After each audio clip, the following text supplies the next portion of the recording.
Okay, this is an important one. Disgraceful. Black man who served 16 years in prison, exonerated of raping Lucky author Alice Sebold.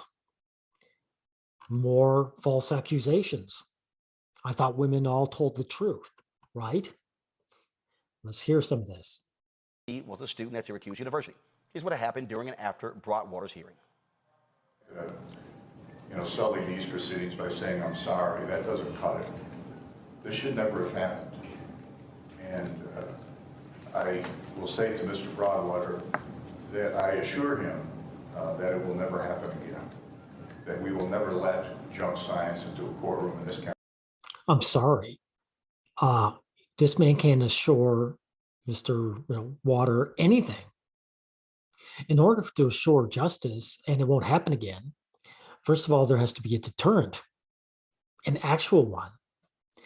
This woman who falsely accused him, as far as I know, she's not going behind jail. She's not going behind bars. She's not going to suffer any consequences.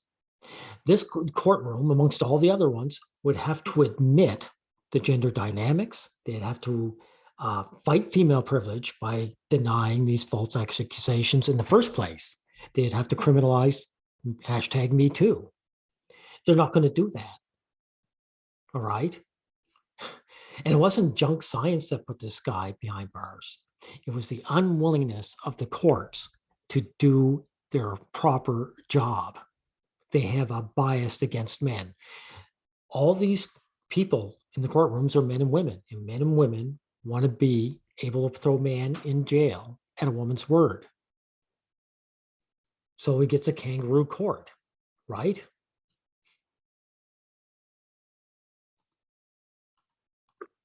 Years back. But based upon my review of motions and representations of counsel, this court grants defendant's motion. They take his position. And this is important too. After all the years he's put in, he's actually put in more than 16 years. He's put in 16 years in prison, but they put him on the sex offenders list. So when he got out of prison, he was still a convict to people. That's what the sex offender registry is for, is to keep punishing men after they've done their prison time. So that's wrong, of course.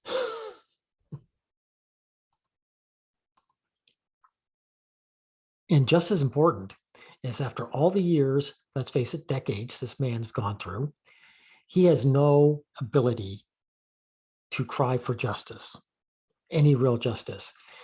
All he's good for is dusting himself off and getting on with his life.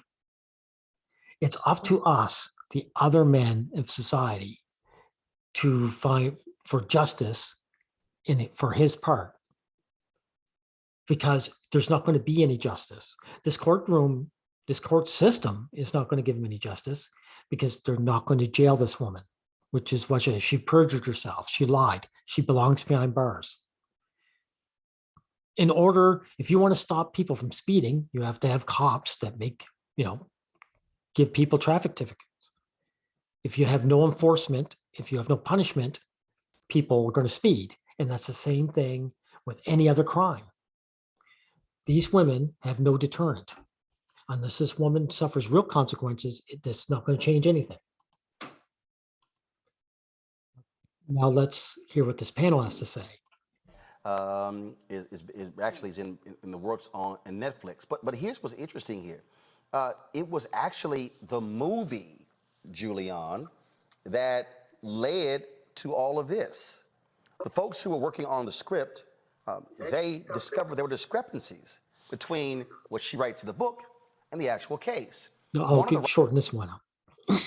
This just goes to show that the court system obviously didn't even drop the ball. They purposely did this to him. So, I mean, they can get an investigator after the fact to find what was obviously there, that the court system was purposely doing it. Okay. That's what I want to say there.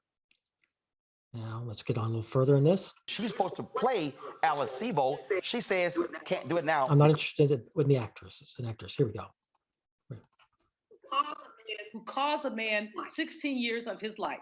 When he was crying, I want to cry too. He has lost so much. And white women clutching their pearls and putting their fingers on black men, it's got to Okay, stop. that's important too, because this woman is giving in a false frame. She's trying to put race into this. Sex trumps race. And frankly, this wasn't done because of his race. This is done because a woman could do it to a man. And the way she frames it, like women are scared and clutching their pearls, they're not. They are socially dominant. They are hostile to men. And this woman wants to punish this man for the simple fact that he is a man. And that's what's happening. So this woman is wrong. I didn't read her book, and I wouldn't read it if somebody sent it to me.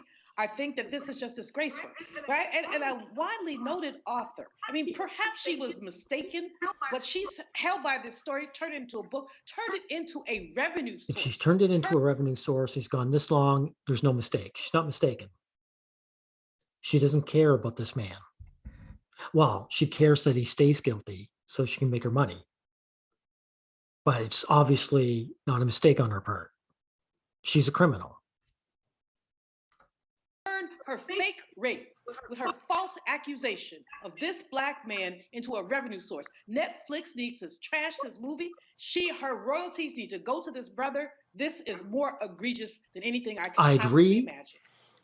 Her money does have to go with him, but that's not enough. Because we all know, you remember in the old days, when the nobleman ran over a peasant's child with his horse and carriage, he would just give him some money and then go on his way or her way and dust their hands off. Problem solved. No, there has to be real consequences. This woman just losing out on a deal doesn't change, isn't punishment at all, because in the end, she goes all about her life like she always has. This woman needs to be incarcerated. And this is another thing. This is why the woman keeps bringing up race. It's to avoid fighting female privilege, which is what you need to do if you want justice in the justice system. Because what they can say is, hands off these black guys, but all the other race of men, who cares? It's so proven so many times again that false accusations are the standards, that women do lie. Do you understand? The lying is the standard. It's not just something that happens once in a while.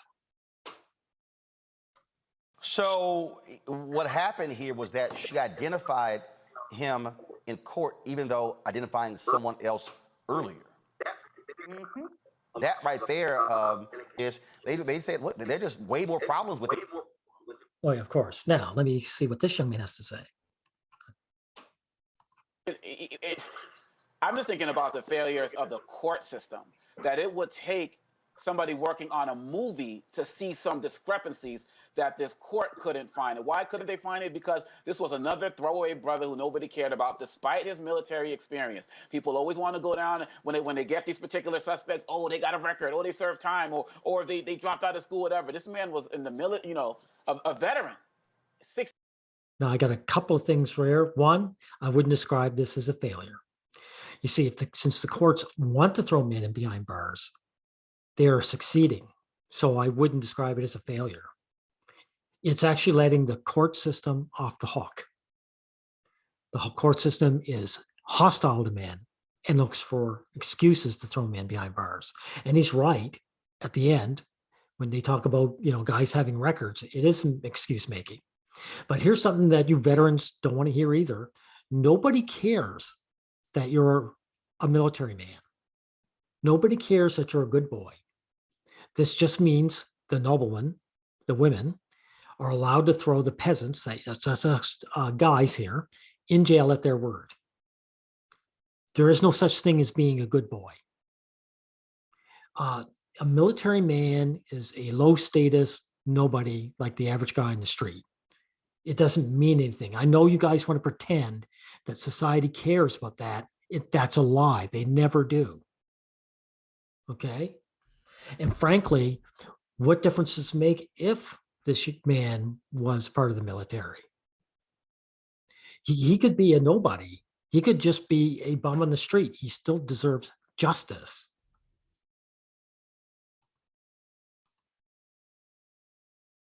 16 years of his life and having to live that life. I know people who've had to go through the whole thing about coming out of prison for crimes they committed. I don't know anybody who's been on the sex offender registry, but to be on that in addition to already being an ex-convict, it is ridiculous. And again, I hate that word ridiculous. This is despicable, and that's what he should be saying. And again, that's what the sex offender list is for.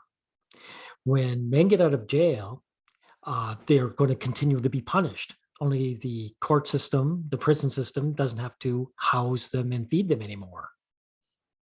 This guy can't get work.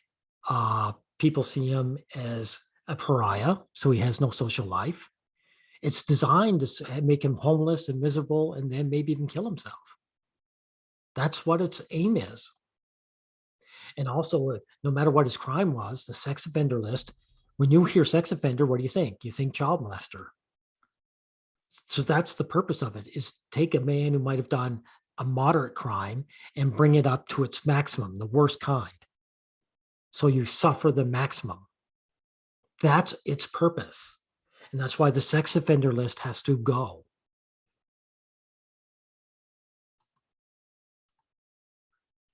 So you have all these examples here where people had issues with this movie.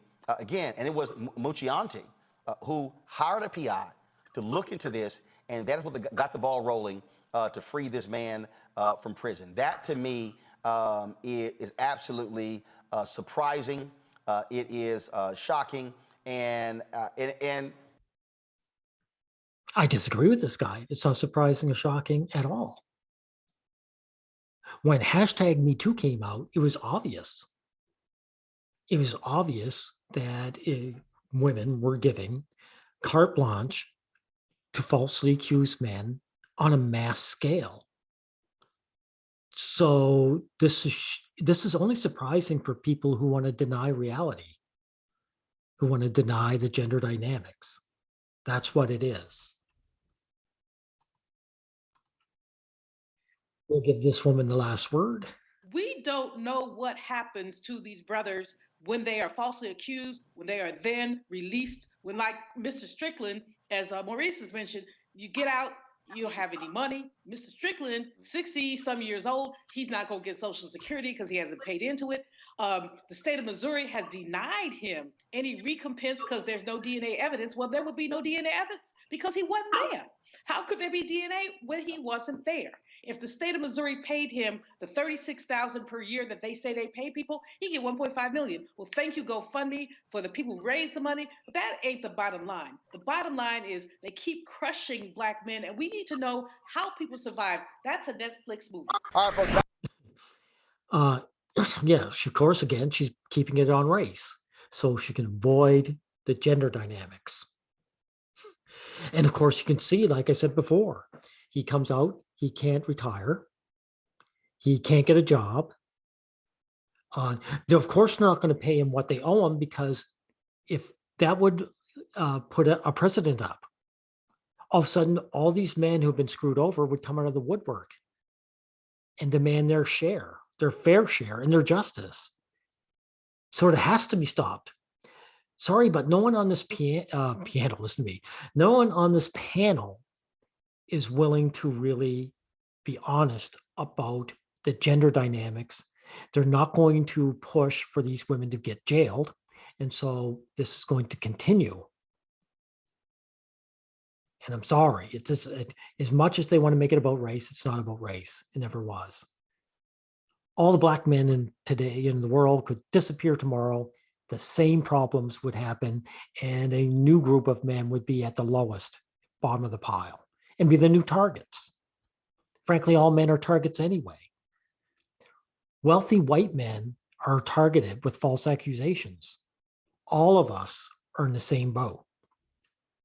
So that's all I have to say about this.